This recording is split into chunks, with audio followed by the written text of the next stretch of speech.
My name is Madison Harper, and at 29 years old, I was 3 days away from marrying the love of my life, Alexander Montgomery, when his wealthy family ambushed me with a prenuptial agreement and an ultimatum: sign it or the wedding is off. What they never expected was that behind my modest facade lay $12 million, a successful biotech company, and the determination to not just stand my ground, but to buy their entire family business and wipe those smug grins clean permanently. Let me know in the comments where you're watching from. And if you enjoy stories about underdogs who turn the tables so completely that the tables break, hit that like button and subscribe to join me for this journey of how I didn't just survive their power play, I demolished it. I grew up in a working-class neighborhood in Detroit where my parents ran a small auto repair shop and instilled in me the values of hard work and integrity. We were comfortable, but never wealthy. Every cent of my college tuition came from academic scholarships I earned through relentless studying and maintaining a perfect GPA. I graduated summa cum laude in biochemistry from University of Michigan and immediately dove into the biotech world with a hunger to succeed on my own terms. My grandmother had been my biggest champion. When she passed away during my senior year, she left me a surprising inheritance.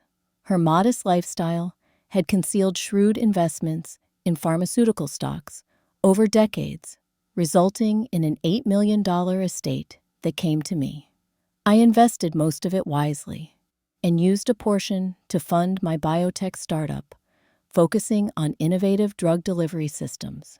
By 27, my company's valuation had added another $4 million to my net worth, bringing my total to around $12 million, but no one would have guessed it from looking at me. I lived in a nice but unpretentious apartment in Ann Arbor, drove a reliable Honda Civic, and dressed professionally, but not extravagantly. I wanted to succeed or fail based on my scientific achievements, not because of what was in my investment portfolio. My wealth was my private business, known only to my parents, my best friend Riley, and my financial advisor. I met Alexander at a medical research gala benefiting children's cancer research. My company had donated laboratory equipment, and I was there representing our contribution. Alexander was there because the Montgomery family always made appearances at important charitable functions.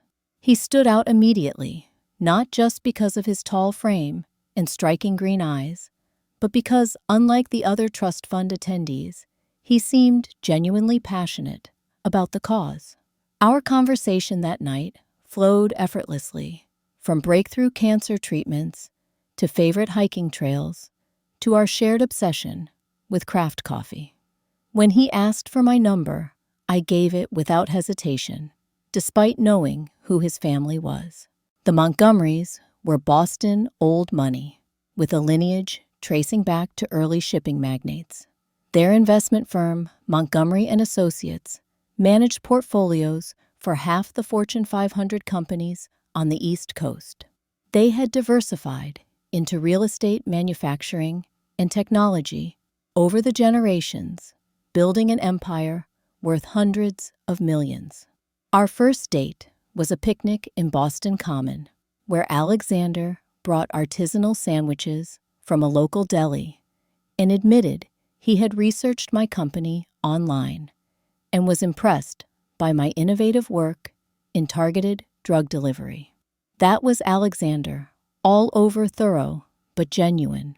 We were inseparable after that. Weekend trips to Cape Cod, cooking experiments in my kitchen, intense scientific discussions that sometimes lasted until sunrise, and a deep physical connection that made everything else fade away. He never flaunted his wealth, and I never revealed mine. It seemed unimportant compared to what we were building together.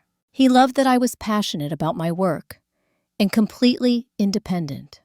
I loved that despite his privileged upbringing, he had developed a strong sense of social responsibility that guided his work at a nonprofit focused on educational access. When he took me home to meet his parents after 6 months, I caught my first glimpse of trouble. The Montgomery estate was a sprawling property in Beacon Hill, with perfectly manicured gardens and a mansion that could comfortably house a small village. Charles and Catherine Montgomery were polite but coldly assessing. Catherine particularly had a way of asking questions that seemed innocent but were clearly designed to establish my social standing, or lack thereof. University of Michigan is a fine public institution, she said over dinner. Did you find the scholarship program adequate for your needs? And your parents run an auto shop. How authentic. Such honest work. Though I imagine the financial limitations must have been quite challenging. Alexander either didn't notice or chose to ignore these subtle digs. He was the youngest of 3 children and clearly accustomed to navigating his mother with practiced diplomacy. His father was more direct, but equally dismissive, speaking mainly to Alexander about people and investments I knew nothing about, effectively excluding me from the conversation. Still, I was deeply in love, and these were minor irritations compared to the joy Alexander brought to my life. When he proposed on our 2-year anniversary during a sunset sail in Boston Harbor, I said yes without hesitation. The ring was his great-grandmother's, an elegant emerald that suited my hand perfectly. Wedding planning began as a dream, but slowly revealed more cracks in the foundation. Catherine had opinions about everything, from the venue to the floral arrangements. While she never explicitly mentioned money, there was always the unspoken assumption that the Montgomerys would handle everything, because clearly I couldn't afford the wedding that befitted their son. Rather than correct this misperception, I let them believe what they wanted. I had my reasons for keeping my financial situation private, and my pride prevented me from appearing to compete with them on monetary terms. Alexander tried to mediate, sometimes standing firm, on things that mattered to me, other times gently suggesting I compromise. I did more often than not, because most details seemed trivial compared to marrying the man I loved. When Catherine insisted on adding 75 of their society friends to the guest list, I agreed. When she dismissed my choice of wedding cake as quaint and selected an 8-tier creation from an exclusive patisserie, I let it go.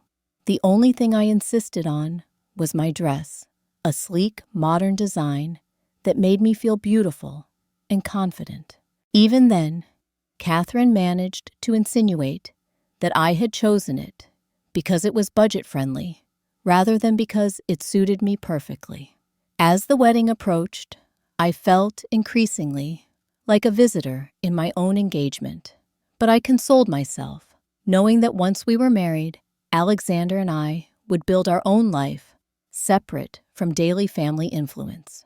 He had already agreed we would live in the condo we had chosen together in Cambridge, close to both our workplaces, rather than in the Montgomery family neighborhood, as his mother had suggested. 3 days before the wedding, everything was finally coming together. The venue was prepared, flowers arranged, catering finalized. I had just confirmed final details with the photographer when I received a call from Catherine inviting me to tea that afternoon. Alexander would be in meetings all day, she explained, and she thought it would be nice for us to have some one-on-one time before the wedding festivities began. Looking back, I should have recognized the predatory sweetness in her voice, but I was operating on minimal sleep and maximum stress. All I registered was the opportunity to perhaps finally connect with my future mother-in-law. I had no idea I was walking into an ambush that would test not just my patience, but the very foundation of my relationship with Alexander and his family. The Montgomery estate looked even more imposing in the clear light of that Wednesday afternoon. The brick facade gleamed in the sunlight, and the circular driveway was immaculately maintained, not a fallen leaf out of place. As I pulled up in my modest Honda, I noticed Charles's BMW also parked in the driveway. That was unexpected. Catherine had mentioned nothing about him joining us. The housekeeper, Mrs. Chen, answered the door with her usual reserved smile and led me to the formal library rather than the sunroom where Catherine typically took tea. Another warning sign I missed in the moment. Catherine and Charles were already seated, both dressed as if for a board meeting rather than a casual family gathering. Catherine wore a tailored navy suit that probably cost more than most people's monthly rent, while Charles was in one of his trademark charcoal gray power suits, complete with cufflinks, bearing the Montgomery family crest. "Madison, dear, thank you for coming on such short notice," Catherine said, her smile not quite reaching her eyes. "Please have a seat." I sat across from them, suddenly, feeling like I was at a job interview rather than a family visit. The tea service on the mahogany table between us remained untouched. We thought it important to discuss a few matters. Before the wedding, Charles began, without preamble, business matters that should be settled beforehand to ensure smooth sailing afterward. Catherine nodded. Every successful marriage has a solid foundation of clear expectations and agreements. My stomach tightened. What kind of agreements? I asked, though I was beginning to suspect where this was heading. Charles reached for a leather portfolio beside him and extracted a thick document bound in a blue cover. He slid it across the table toward me. "This is a standard prenuptial agreement that our family attorney has prepared. It outlines the protection of family assets and delineates what would occur in the unlikely event that your marriage to Alexander does not succeed." I didn't immediately reach for the document. "This is the first I'm hearing about a prenuptial agreement," I said carefully. "Alexander and I have never discussed this." "Alexander understands the necessity," Catherine interjected smoothly. "The Montgomery family has significant assets that have been protected for generations. This is simply a formality that all spouses marrying into the family complete." I doubted that very much. Alexander's older brother had married a woman from a pharmaceutical dynasty, hardly someone from whom the Montgomerys would need financial protection. His sister had married her college sweetheart, the son of a Supreme Court justice, with his own substantial trust fund. Finally, I picked up the document and began scanning its contents. As a biotech entrepreneur, I had dealt with enough contracts to recognize immediately that this was far from a balanced agreement. It essentially stated that in the event of a divorce, I would walk away with virtually nothing, regardless of the length of our marriage or any contributions I might make to our shared life. Any property acquired during the marriage would remain with Alexander, and there were clauses about intellectual property that could potentially impact my business. "This seems very one-sided," I said, struggling to keep my voice neutral. Charles waved his hand dismissively. "It's standard language for protecting established family wealth. You must understand, Madison, that the Montgomery assets represent not just money, but a legacy stretching back generations." "And what about my assets?" I asked. "My business and intellectual property." Catherine gave a small laugh that set my teeth on edge. "Your little biotech venture is certainly admirable, dear, But we're talking about substantial wealth and diversified holdings. The scale is quite different. The condescension in her tone was unmistakable. In their eyes, I was a nobody from a working-class background who should be grateful for the opportunity to marry into their prestigious family. Any suggestion that I might have assets worth protecting was laughable to them. Perhaps you'd like us to add a clause about your company, Charles offered magnanimously.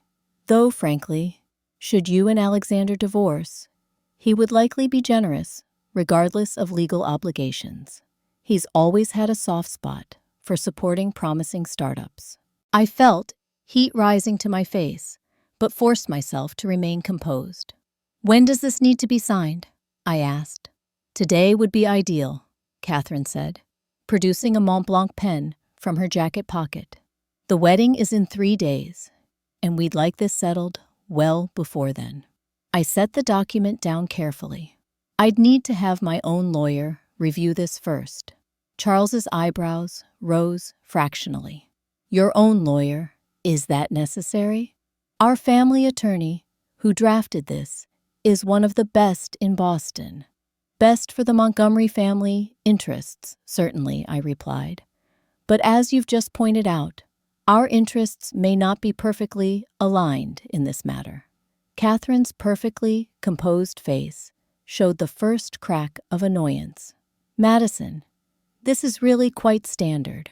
Everyone signs these nowadays. It's simply practical. Then you won't object to giving me 24 hours to have it professionally reviewed, I countered. Charles and Catherine exchanged a look that spoke volumes. I'm afraid we must insist on having this resolved today, Charles said firmly.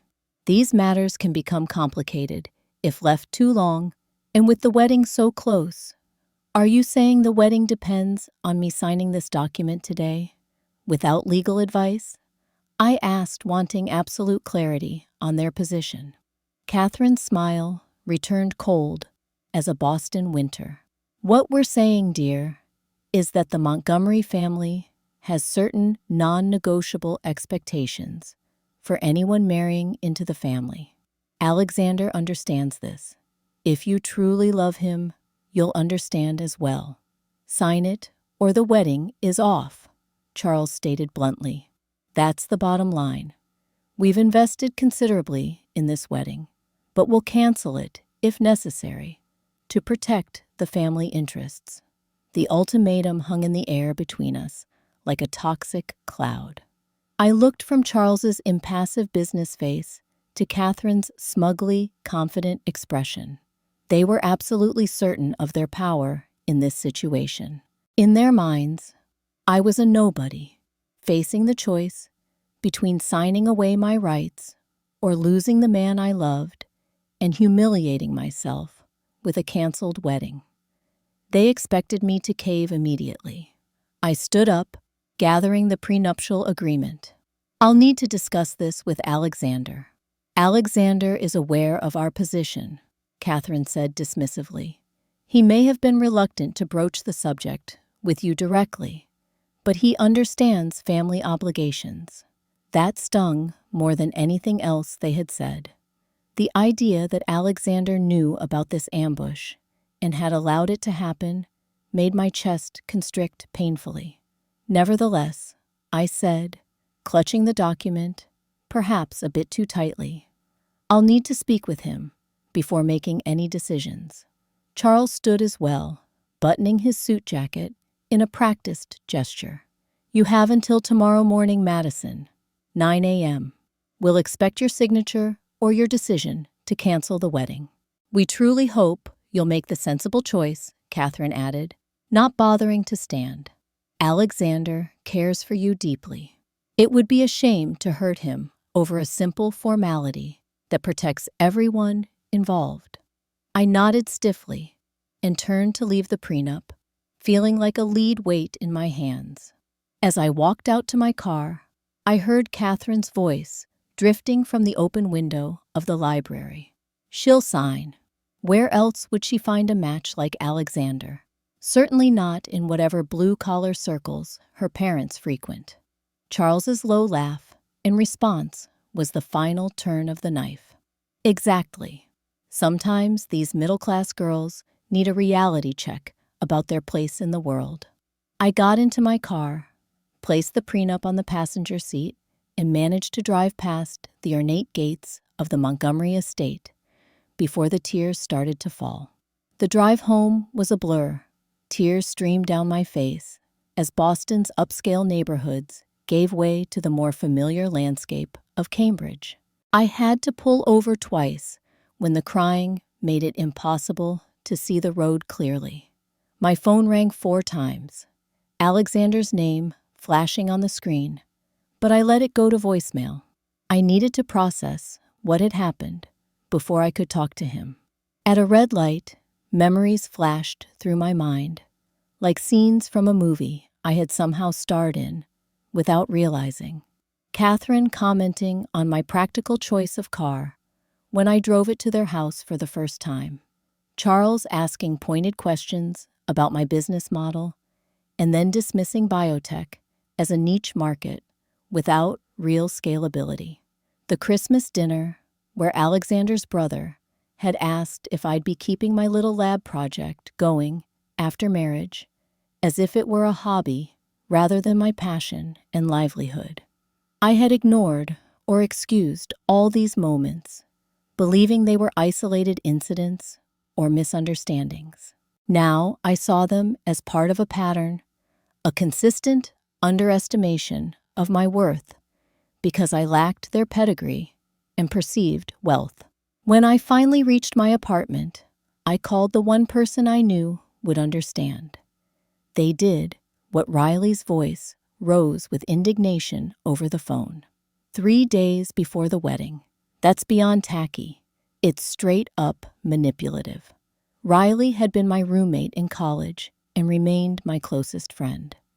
She knew everything about me, including the full extent of my financial situation, which was why she found the Montgomerys' behavior particularly galling. The worst part is that apparently Alexander knew I said curling up on my couch with the phone pressed to my ear. He just didn't have the guts to tell me himself. You don't know that for sure, Riley cautioned. His parents could be bluffing. Either way, it doesn't look good for him, I replied. Either he knew and let them ambush me, or he has so little control in his relationship with them that they can threaten to cancel his wedding without his knowledge. Riley was quiet for a moment. What are you going to do about the prenup? Have you read through all of it yet? Enough to know it's completely one-sided.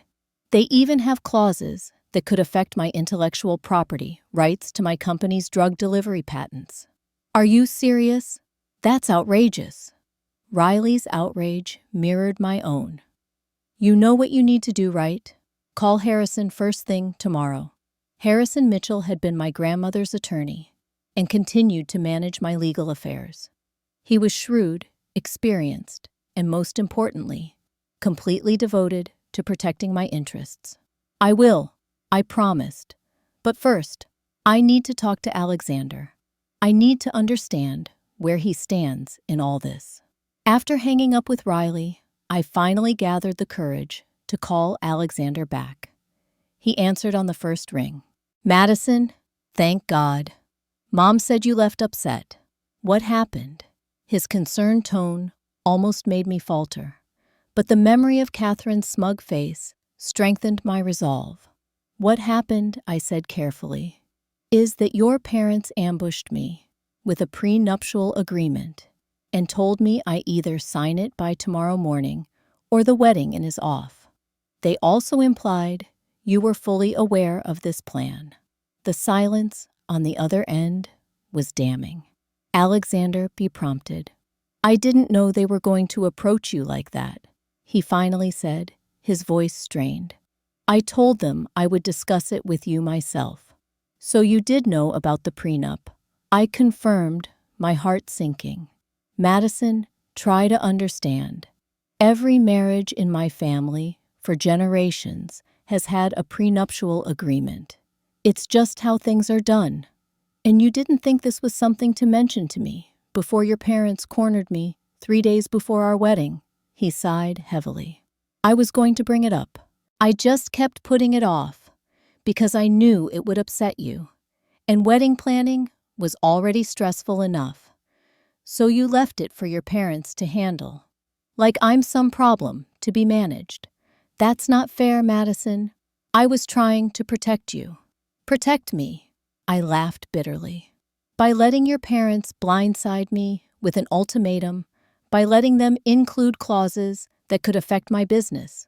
That's not protection, Alexander. That's cowardice."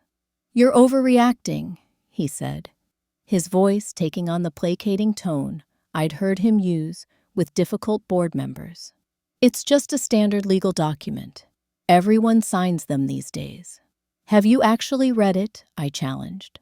Another telling pause. "Not in detail," he admitted. "Dad said it was the standard family template. The standard family template that ensures I walk away with nothing in a divorce, regardless of what I contribute to our marriage or how long we're together," I summarized. "The template that could potentially give your family claim to intellectual property developed by my company." "That can't be right," Alexander said, but uncertainty had crept into his voice. "Dad wouldn't do that." "Read it yourself," I suggested. Section 4, paragraph 3. I heard rustling on his end, presumably as he located a copy of the document. "I need to look this over more carefully," he said, after a moment, sounding troubled. "Some of this language is more aggressive than I expected. Your parents gave me until 9 a.m. tomorrow to sign it or cancel the wedding," I reminded him. "What's your position on that ultimatum?" "They shouldn't have done that," he said quickly. "Of course, the wedding isn't contingent on this. We can work it out. Can we? Because your mother made it very clear that this is a non-negotiable condition for marrying into the Montgomery family. Mom can be intense, but she doesn't make these decisions. We do." I wanted to believe him, but doubt had taken root. "Then call them right now. Tell them the ultimatum is off the table and that we'll address this after the wedding. Madison, be reasonable. We can't just dismiss this entirely. A prenup makes sense, given the circumstances." "What circumstances?" I pressed. "The fact that your family has money and I presumably don't." "It's more complicated than that," he hedged. "Right. Too complex for a simple mechanic's daughter to understand," I finished, for him echoing the condescension I'd heard in Catherine's voice. "That's not what I meant, and you know it," Alexander said, frustration evident in his tone. "Why are you making this so difficult? It's just a piece of paper that hopefully we'll never need. If it's just a piece of paper, why is it worth threatening to cancel our wedding over?" He had no good answer for that. "I need some time to think," I said, finally. "And you need to decide where you stand, Alexander. With your parents or with me." "That's not a fair choice," he protested. "I love you, but they're my family. And what am I supposed to be in 3 days?" I asked quietly. The question hung between us, unanswered. "I'll call you tomorrow," I said, and ended the call before he could respond. I sat in the silence of my apartment, the phone clutched in my hand, tears threatening again. Then I noticed the prenup still sitting on my coffee table, and something shifted inside me. Sadness gave way to cold, calculated determination. If the Montgomerys wanted to make this about money and power, perhaps it was time they learned I had both, and unlike them, I knew how to use them strategically. I opened my laptop and pulled up my financial portfolio. My grandmother's inheritance had grown to $8.2 million through careful investment. My company, Biotech Solutions, had recently been valued at $3.8 million during our last funding round, bringing my total net worth to around $12 million. Not Montgomery money, perhaps, but substantial enough to change the dynamics of this conversation entirely. For 3 years, I had kept my financial situation private, not out of shame, but because I wanted to be loved for myself, not my bank account. I had watched Alexander's friends and acquaintances treat him differently because of his family name and wealth, and I had no desire for that kind of superficial attention. But now, facing the prospect of signing away my rights or losing the man I loved, I realized my silence had allowed the Montgomerys to construct a narrative about me that was entirely false.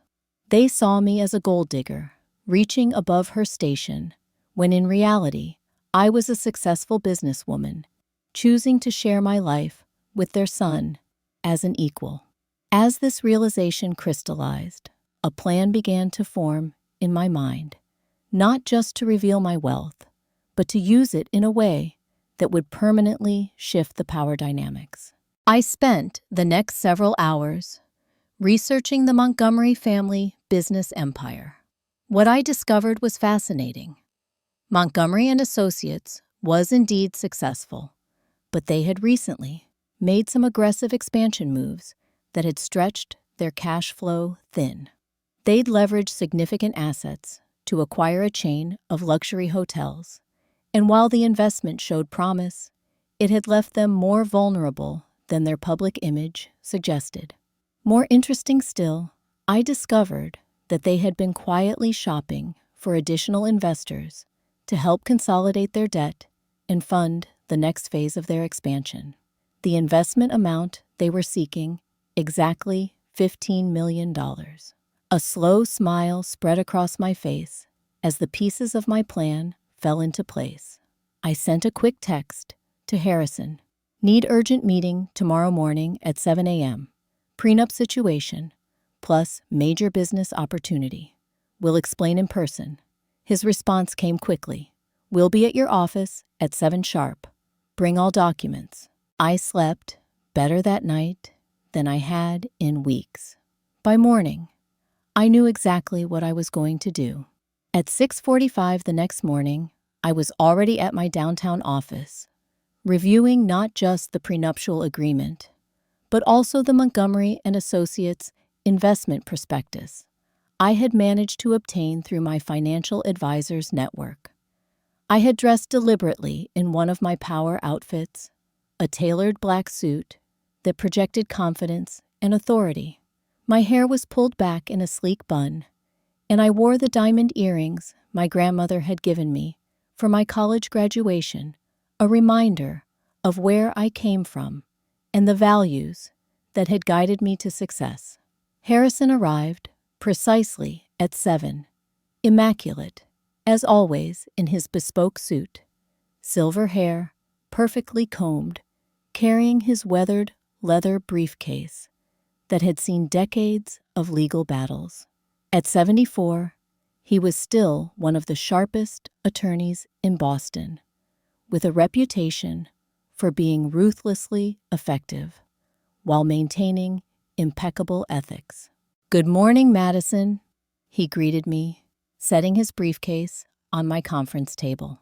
"I must say, when I received your text, I was quite intrigued. You mentioned both a prenup situation and a business opportunity, two sides of the same coin," I explained, handing him both the prenuptial agreement and the Montgomery investment prospectus. 3 days before the wedding, my future in-laws ambushed me with this prenup and an ultimatum to sign it by 9 a.m. today, or cancel the wedding. Harrison's bushy eyebrows rose as he accepted the documents. Rather unorthodox timing, to put it mildly.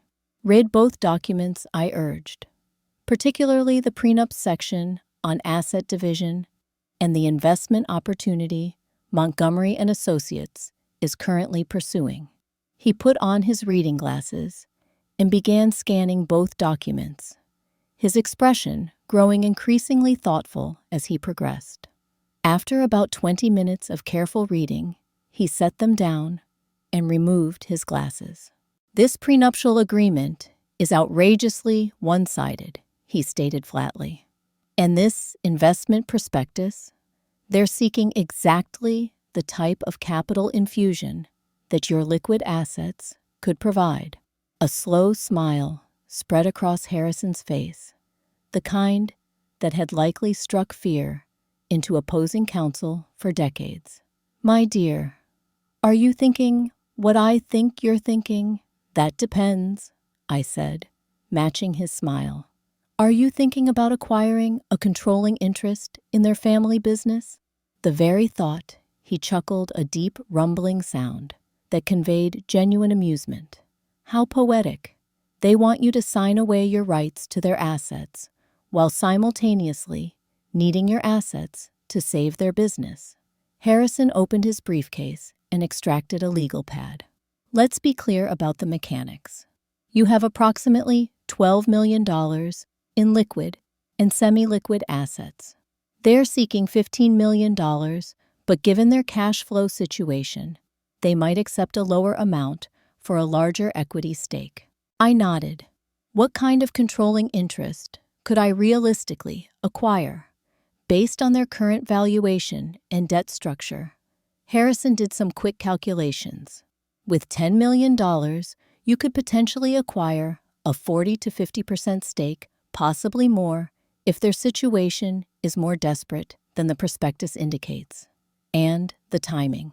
That's the beautiful part, Harrison said, tapping his pen against the legal pad. Private equity transactions can move very quickly when there's sufficient motivation. If we structure this correctly, you could have signed agreements by tomorrow afternoon. One day before my wedding, I mused. Perfect timing. We spent the next 3 hours crafting a multi-pronged strategy. Harrison would reach out to the Montgomery family's business attorney to express my interest in their investment opportunity. Simultaneously, we would prepare response documents to their prenup, not a rejection, but a strategic acceptance with modifications. Now for the presentation strategy, Harrison said, as we finalized the documents. How do you want to handle the personal dynamics with Alexander and his family? I considered this carefully. Alexander first. He deserves to understand what's happening before his parents do. Then, assuming that conversation goes well, we present everything to his parents together. And if Alexander doesn't support your position, it was a question I'd been avoiding, but I needed to face it. Then I'll know that he's not the partner I thought he was, and the wedding should be canceled anyway. Harrison nodded approvingly. Cold, but logical. I respect that approach.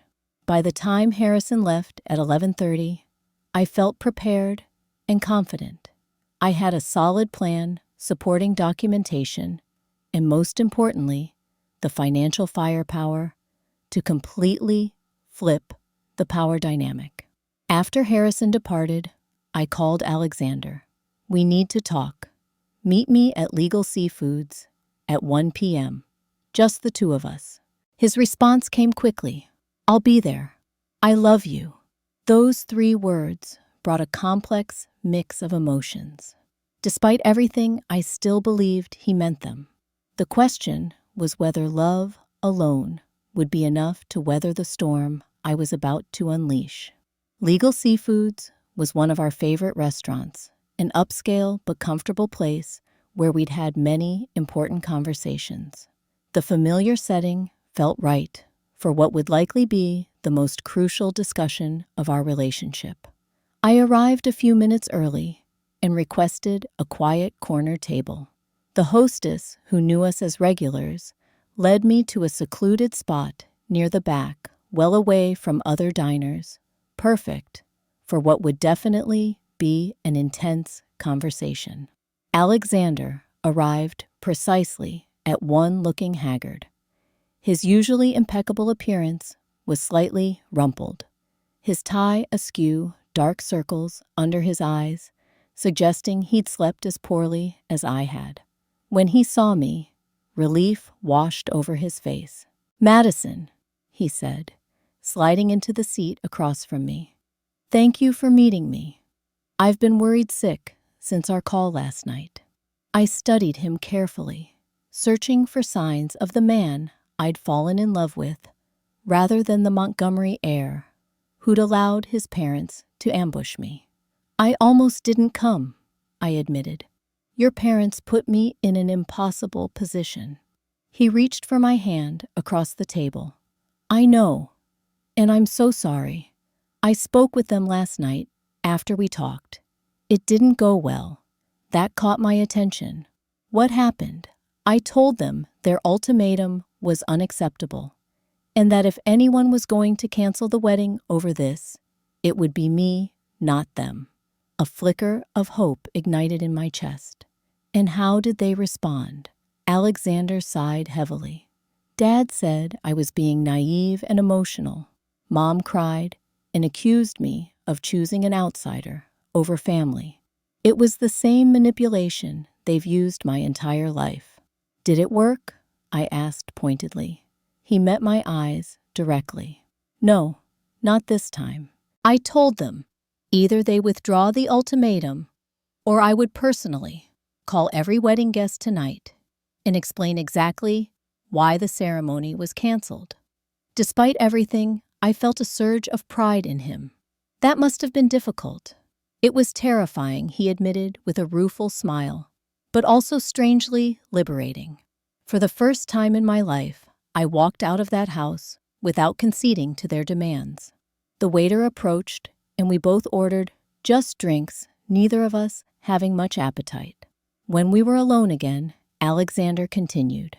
"I spent the night at my college roommate's place, trying to figure out what to do next. The prenup itself isn't unreasonable in theory, but the way they approached it, and some of the terms I saw, it made me ashamed to be a Montgomery." I took a deep breath. This was the moment to begin revealing my truth, but not just about my wealth, about my plan. "Alexander, there's something important I need to tell you, something I've kept from you throughout our relationship." His expression shifted to concern. "What is it I'm not who your parents think I am?" I began carefully. "Or rather, I'm much more than they've assumed." Confusion flickered across his face. "What do you mean?" I reached into my bag and withdrew a folder containing printouts of my financial statements. When my grandmother died during my senior year of college, she left me an inheritance, a substantial one. I slid the folder across the table. Alexander opened it with a puzzled expression that quickly transformed to shock as he scanned the documents. $12 million, he read incredulously. "Madison, this is... Why did you never tell me?" "For the same reason you don't introduce yourself as Alexander Montgomery of the Boston Montgomerys to everyone you meet," I explained. "I wanted to be known for who I am, not what I have. I wanted genuine relationships based on mutual respect and shared values, not wealth or status." He was still processing the financial statements, flipping through pages with growing astonishment. "All this time, my parents have been treating you like a gold digger after the Montgomery fortune I finished for him. Ironic, isn't it?" Alexander looked up at me, his expression a mix of amazement and something else. "Was it hurt? Did you not trust me enough to share this?" That was the question I'd been dreading, but I owed him honesty. "It was never about trust, Alexander. At first, it simply didn't seem relevant. Then, as I got to know your family and saw how much emphasis they placed on wealth and status, I became reluctant to reveal it. I didn't want to be valued for my bank account. And honestly," I continued, "I was curious to see how they would treat me without knowledge of my financial situation, as a test of their character. One, they failed spectacularly yesterday." Our drinks arrived, providing a brief respite from the intensity of the conversation. When the waiter departed, Alexander took a long sip of his scotch before speaking again. "I understand your reasoning," he said slowly, "but I can't help feeling there was a lack of transparency between us. I should have told you about the prenup expectations, and you should have told me about your financial situation." He was right, and I acknowledged it with a nod. "You're absolutely right. Perfect honesty would have avoided this entire situation. But we're here now, and we need to decide where we go from here." "What do you want to do?" he asked, and I could hear the genuine question beneath the words. I pulled out another folder, this one containing not just a revised prenuptial agreement, but also the Montgomery and Associates investment prospectus. "I want a marriage of equals," I said, sliding it toward him.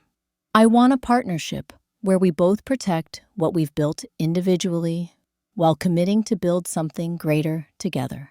And I added with a slight smile that Alexander would later describe as both beautiful and terrifying. "I want in-laws who respect me as that equal partner, which is why I'm prepared to make them an offer they can't refuse." Alexander opened the folder and found the investment documents on top. His face went through a series of expressions: confusion, recognition, and finally, awe. "This is my family's investment prospectus," he said slowly. "How did you—" "Your family business needs a $15 million capital infusion," I explained calmly. "I have $12 million in liquid assets and access to additional funding through my business network. I'm prepared to provide that capital in exchange for an appropriate equity stake in Montgomery and Associates." The silence stretched between us as Alexander processed what I was suggesting. When he finally spoke, his voice was barely above a whisper. "You want to buy into my family's business. I want to become a partner in the family business," I corrected. "A senior partner with voting rights and board representation proportional to my investment." Alexander leaned back in his chair, running his hands through his hair. This is incredible. Do you realize what you're suggesting? That your parents will have to treat me as an equal because I'll quite literally be their business partner." I smiled. "Yes, I realize exactly what I'm suggesting."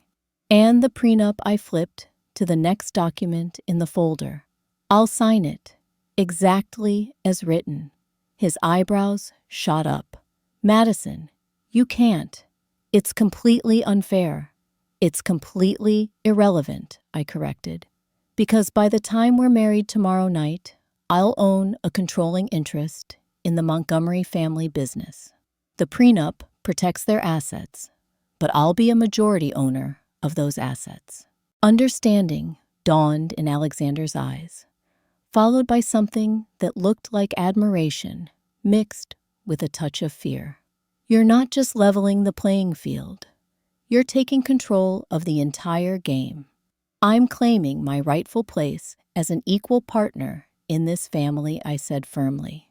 "But only if you're prepared to stand with me as my true partner, not just another Montgomery heir following family dictates." Alexander reached for my hand again, his grip firm and warm. "When I left my parents' house last night, I made a choice. I chose us, not because it was easy, but because it was right. This is brilliant, Madison. Terrifying, but brilliant. Then you'll support this plan." "I'll do more than support it," he said, his eyes shining with something I hadn't seen before. Not just love, but genuine respect and excitement. "I'll help you execute it. My family may have the Montgomery name, but you have the Montgomery vision for what we could become." We spent the rest of our lunch refining the strategy and discussing the implications. Alexander's insights into his family's business operations proved invaluable, and his willingness to essentially help me acquire controlling interest in his own family's company confirmed that he was truly choosing our partnership over family loyalty. As we prepared to leave, Alexander raised his glass in a toast to my brilliant, terrifying, wonderful fiancé, who's about to become the most powerful Montgomery in the family. I clinked my glass against his. To us, equal partners in everything. At precisely 6 p.m. that evening, Alexander and I stood outside the entrance to Harbor Club, one of Boston's most exclusive private clubs. I had chosen it carefully, not just for its neutral territory status, but because it was exactly the type of venue where the Montgomerys would feel comfortable discussing serious business matters.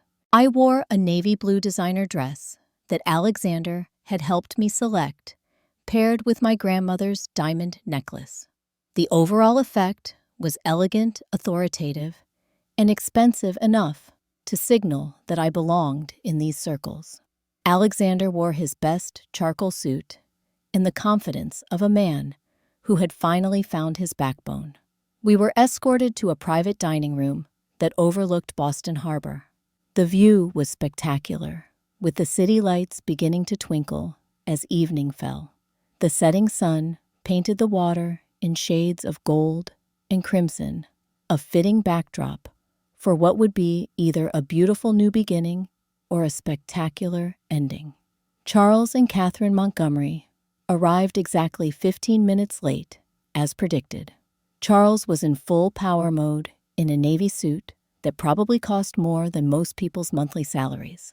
Catherine had opted for a designer dress in deep emerald that complemented her silver hair, accessorized with pearls that were almost certainly family heirlooms.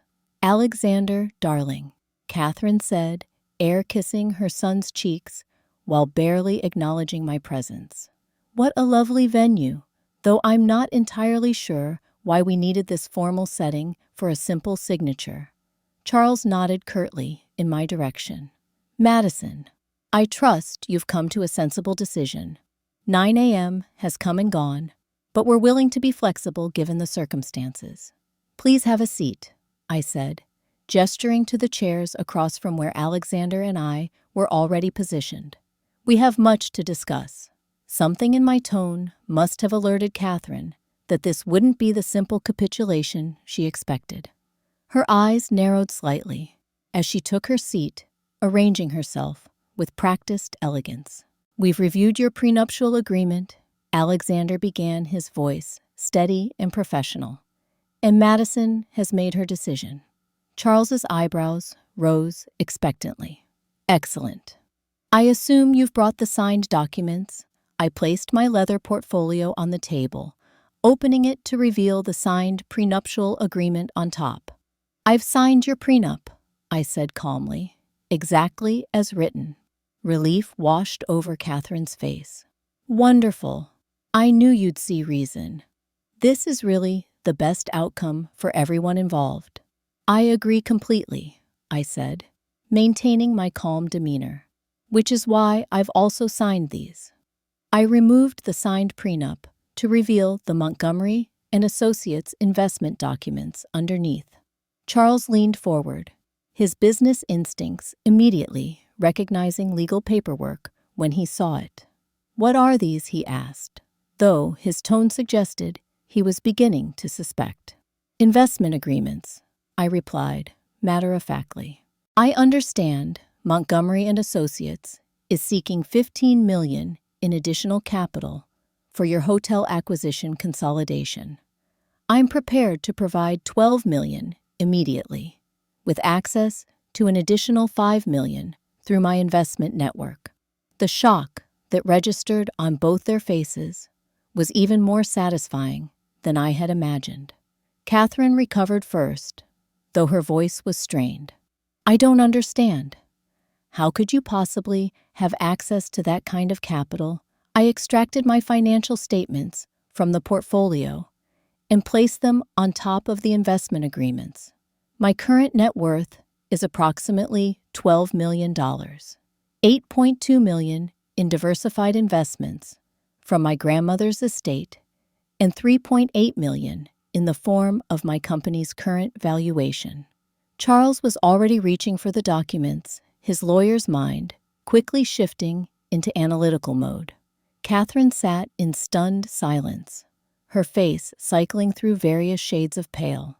These appear to be legitimate, Charles admitted reluctantly, after several minutes of review. But I don't understand how this is possible. Your parents are hardworking people who taught me the value of education and integrity. I finished for him. My grandmother was a woman who understood the power of patient investing. And I'm a scientist who's built a biotech company with breakthrough drug delivery technology. The investment terms. Charles continued, still studying the documents. You're seeking a 47% equity stake in exchange for $12 million. That would make you a controlling partner. Yes, I confirmed, with full voting rights, board representation, and input into all major business decisions. The silence that followed was deafening. Catherine looked like she'd been physically struck, while Charles was clearly running complex calculations in his head. This is impossible, Catherine finally whispered. You drive a Honda. You live in a modest apartment. Your parents. I value financial responsibility over displays of wealth, I said evenly. I've also valued privacy and authenticity in my relationships. Perhaps that was a mistake, given how assumptions about my background led to yesterday's unfortunate ambush. Alexander spoke up, his voice carrying a new authority I'd never heard before. Mom, Dad, Madison isn't just offering to invest in our family business. She's offering to save it. Charles's head snapped toward his son. What do you mean, save it? The hotel acquisition stretched our cash flow thinner than you've publicly admitted, Alexander said calmly. You need this capital infusion, not just for expansion, but for stability. Madison's offering to provide that stability, along with her expertise in emerging technologies that could revolutionize our property management systems. I was proud of him for laying out the business case so clearly, but I also noted how he'd said our family business. Even in this moment of transformation, he was still thinking like a Montgomery heir rather than my equal partner. The investment terms are more than fair, I continued. I'm offering above-market valuation in exchange for a partnership role that reflects my financial contribution. Catherine finally found her voice. You've been lying to us for 3 years. I've been private about my personal finances, I corrected. Just as you've been private about your family's actual cash flow situation. The difference is that my privacy was a personal choice, while your assumptions about my background led you to treat me with condescension and disrespect. Charles was still absorbed in the investment documents. Some of these terms are actually quite favorable to us, he admitted grudgingly. But the equity stake you're requesting is proportional to my investment and the risk I'm assuming I finished. I'm essentially betting my entire liquid net worth on the Montgomery family business.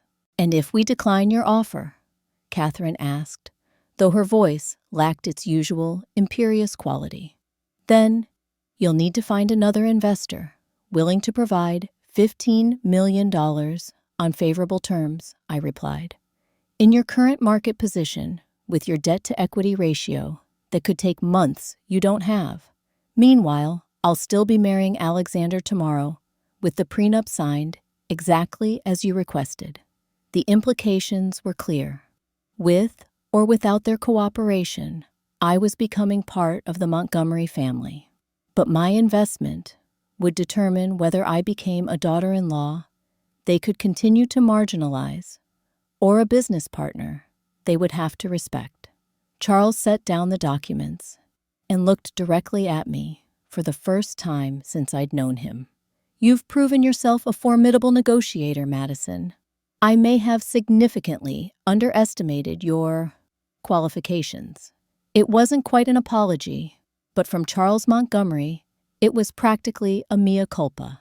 I look forward to contributing to the family business in many ways, I replied graciously, both as Alexander's wife and as a full partner in Montgomery and Associates. Catherine was still struggling to reconcile her perception of me with the financial reality before her. Why keep this secret?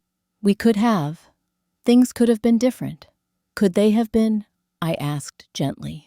Would you have treated me differently if you'd known about my net worth from the beginning? Or would you have simply assumed I was a gold digger with better funding? The flush that crept up Catherine's neck answered my question eloquently. Perhaps we all could have communicated more openly from the beginning, I acknowledged diplomatically.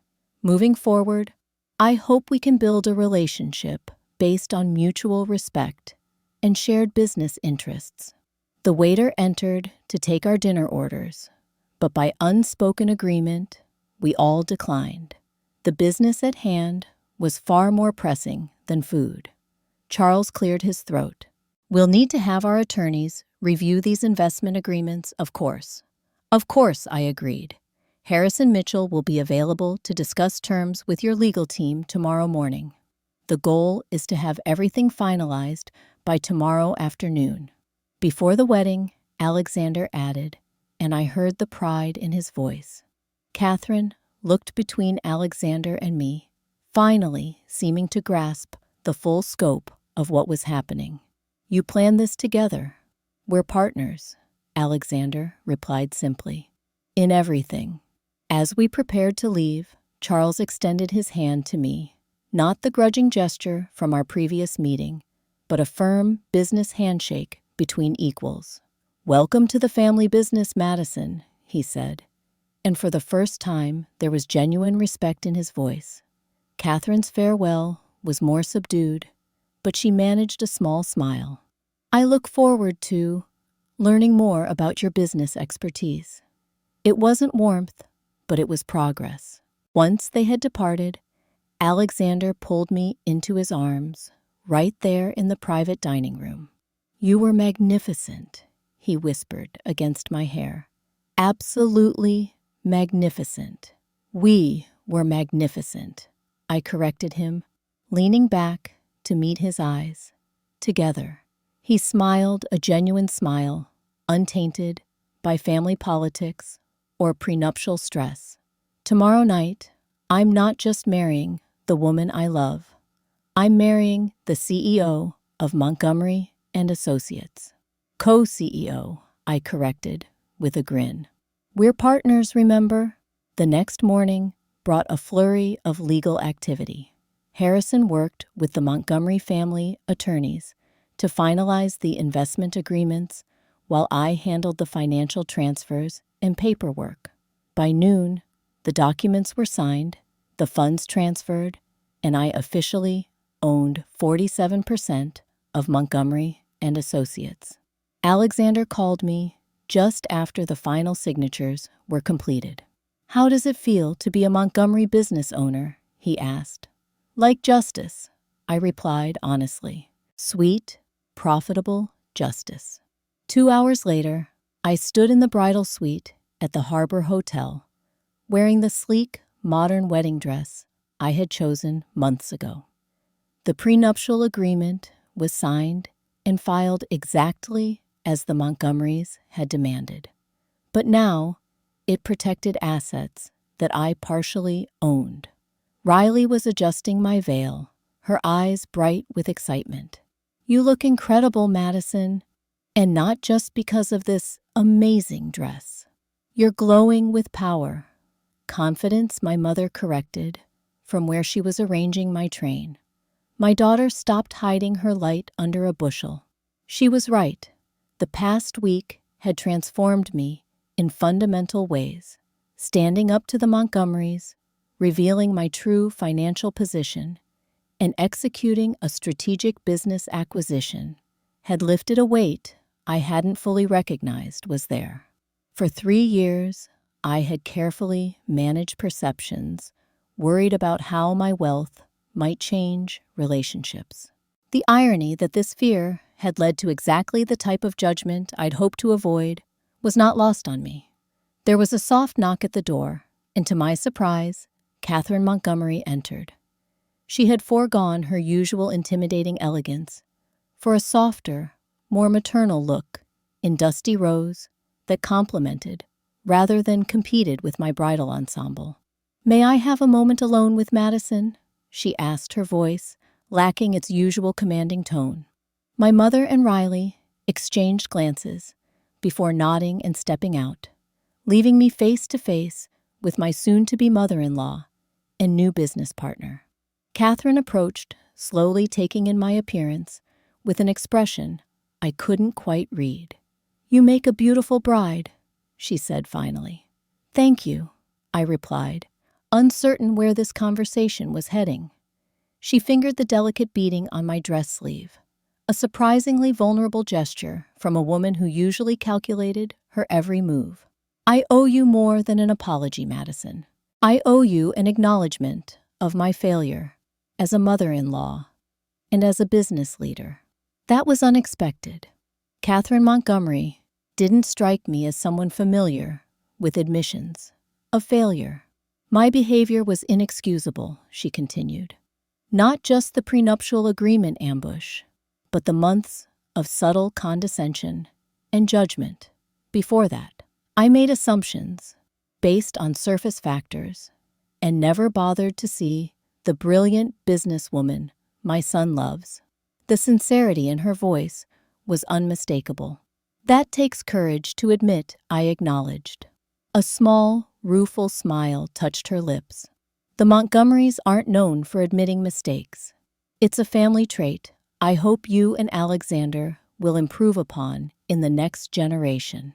She reached into her clutch and extracted a small velvet box. "I brought you something, a peace offering, but also a welcome gift." I accepted the box cautiously and opened it to find a pair of emerald and diamond earrings that clearly had significant age and history. "These belong to Alexander's great-great-grandmother," Catherine explained. "She was the daughter of Irish immigrants who married into the Montgomery family against considerable opposition from my husband's ancestors.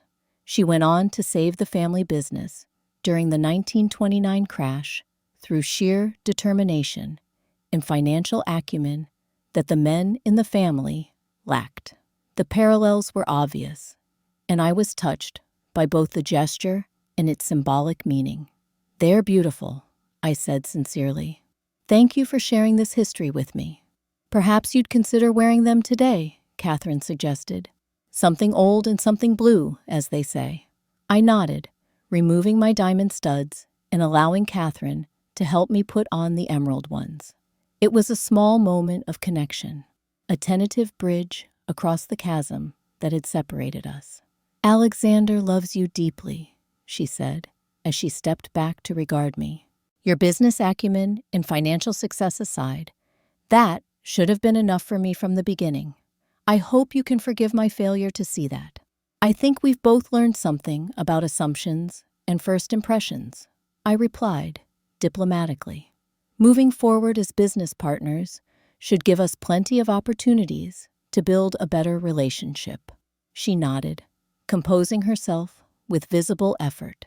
"Well, I should rejoin Charles and the other guests. Your father will be here shortly to walk you down the aisle." At the door she paused. "Welcome to the family, Madison. Truly. And welcome to the business. I have a feeling you're going to revolutionize the way we operate."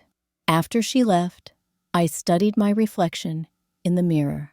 The emerald earrings caught the light when I turned my head, and they seemed to complete something in my appearance. They represented not just acceptance, but recognition of my place in a lineage of strong women who had shaped the Montgomery destiny through their own determination and business skills.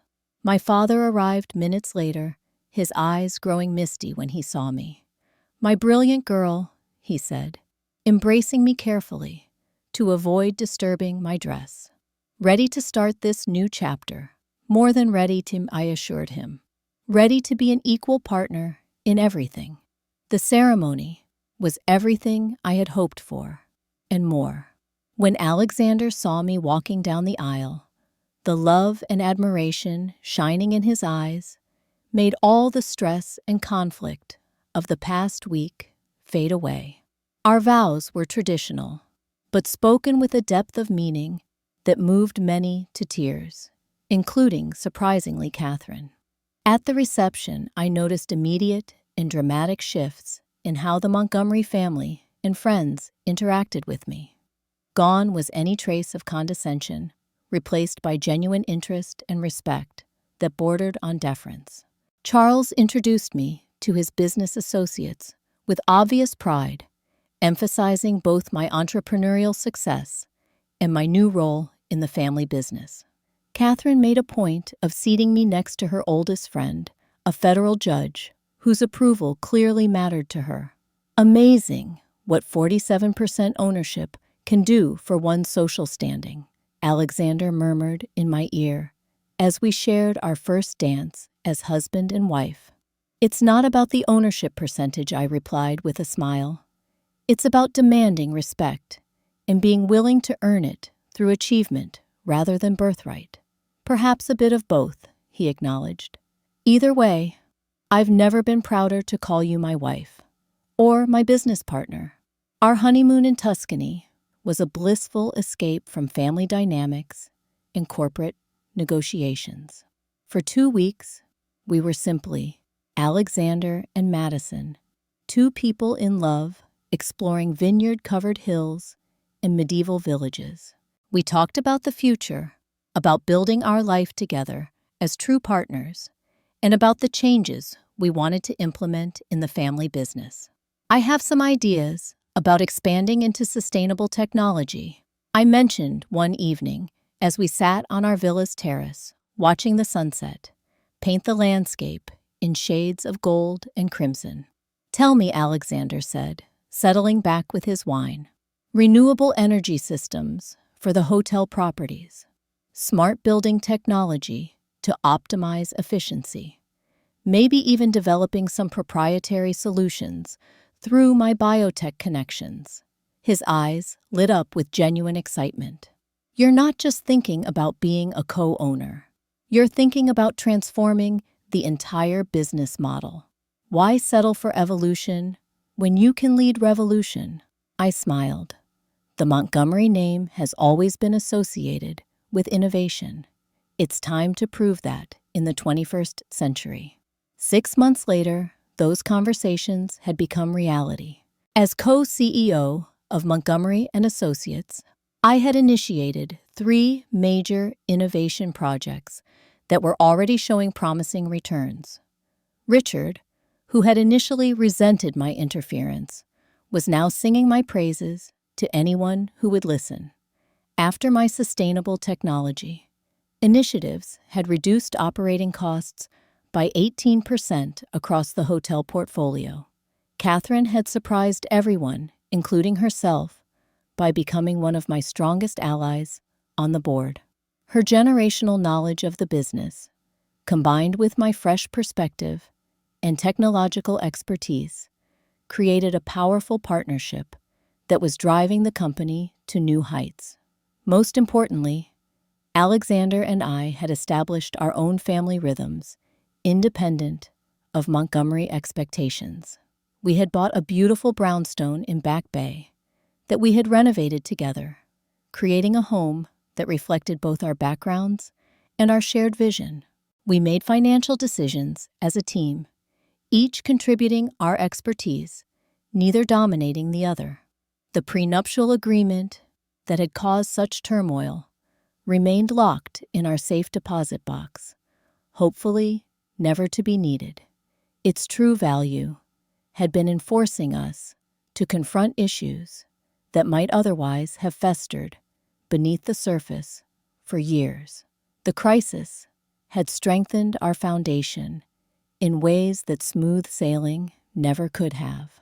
As I reflect on that tumultuous week before our wedding, I'm grateful for the crisis that forced me to stop hiding my capabilities and start demanding the respect I deserved. The Montgomerys' prenuptial ultimatum had been intended to put me in my place. Instead, it had revealed that my place was at the head of the table, not as a supplicant, hoping for acceptance. When faced with that prenuptial ultimatum, 3 days before my wedding, I could have simply refused to sign and walked away in righteous anger.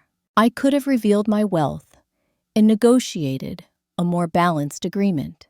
Instead, I chose the path that not only leveled the playing field, but gave me control of the entire game. I signed their prenup exactly as written, then bought controlling interest in their family business. They wanted to protect their assets from me, so I became their assets. They wanted to ensure I could never take anything from the Montgomery family, so I became the Montgomery family's most valuable member. Sometimes, the most powerful move isn't to refuse to play by someone else's rules. Sometimes, it's to play by their rules so well that you end up owning the rulebook. The Montgomerys learned that wealth isn't just about money. It's about vision, strategy, and the courage to act decisively when opportunity presents itself. They also learned that underestimating someone based on their background is not just morally wrong, but potentially financially catastrophic. For me, this experience taught me that hiding your light doesn't protect you from judgment. It just ensures that the judgment is based on incomplete information. True power comes not from concealing your capabilities, but from revealing them at exactly the right moment for maximum impact. Marriage, I have discovered, isn't just about finding someone who loves you. It's about finding someone who respects your strength, supports your ambitions, and is willing to be your true partner in building something greater than either of you could achieve alone.